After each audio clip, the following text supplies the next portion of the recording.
তুমি কি কখনো কারো অপশন হয়ে থেকেছো? মানে যখন তার সময় থাকে তখন তুমি গুরুত্বপূর্ণ, আর যখন না থাকে তখন তুমি একদম অদৃশ্য। আজকের গল্পটা সেই অনুভূতি নিয়ে, নিজের মূল্য বুঝে নেওয়ার গল্প। তানভীর আর নীরা অনেক দিন ধরেই কথা বলতো। সম্পর্কটা স্পষ্ট করে কেউ কিছু বলেনি, কিন্তু দুজনেই জানতো কিছু একটা আছে। তানভীর সবসময় নীরার জন্য সময় বের করতো, রাত জেগে কথা, হঠাৎ করে দেখা করা, ছোট ছোট সারপ্রাইজ, সব কিছুতেই সে আন্তরিক ছিল। কিন্তু ধীরে ধীরে সে একটা জিনিস খেয়াল করলো, নীরা তাকে খুঁজতো তখনই যখন তার অন্য বন্ধুরা ব্যস্ত থাকতো। তানভীর মেসেজ করলে রিপ্লাই আসতো দেরিতে, কিন্তু নীরা চাইলে তাকে সাথে সাথে উপস্থিত থাকতে হতো। তানভীর প্রথমে বিষয়টা এড়িয়ে যেত। সে ভাবতো ভালোবাসায় এইসব হিসাব করা যায় না। একদিন তানভীর ঠিক করলো সে আর আগে থেকে মেসেজ করবে না। সে দেখতে চাইলো নীরা নিজে থেকে তাকে খুঁজছে কিনা।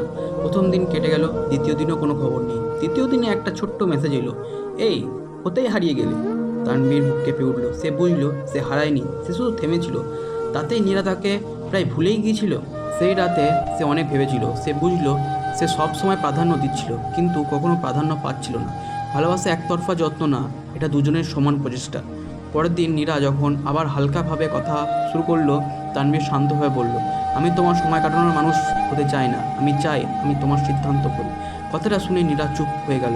হয়তো সে প্রস্তুত ছিল না, হয়তো সে অভ্যস্ত ছিল তানভীরের সবসময় কাছে পেতে।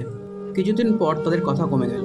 তানভীর কষ্ট পেয়েছিল, কিন্তু ভেতরে একটা অদ্ভুত শান্তি ছিল, কারণ সে এবার নিজেকে বেছে নিয়েছিল। সে আবার নিজের কাজ, পড়াশুনো, জিম, বন্ধুদের সাথে কথা দেওয়া শুরু করলো। ধীরে ধীরে সে বুঝলো, যেদিন তুমি নিজের মূল্য বুঝে ফেলবে সেদিন কেউ তোমাকে অপশন বানাতে পারবে না।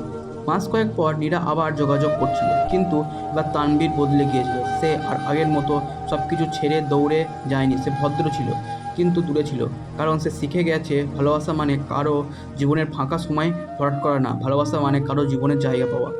আজ যদি তুমিও কারো জীবনে অপশন থাকো, মনে রেখো তোমার সময়, তোমার অনুভূতি, তোমার উপস্থিত খুব মূল্যবান। সে মানুষ তোমাকে অগ্রাধিকার দেয় না, তাকে প্রমাণ করার জন্য নিজেকে ভাঙার দরকার নেই। কখনো কখনো সরে যাওয়াটাই সবচেয়ে শক্ত সিদ্ধান্ত, কারণ যখন তুমি নিজেকে বেছে নাও তখনই সত্যিকারের ভালোবাসার দরজা খুলতে শুরু করে।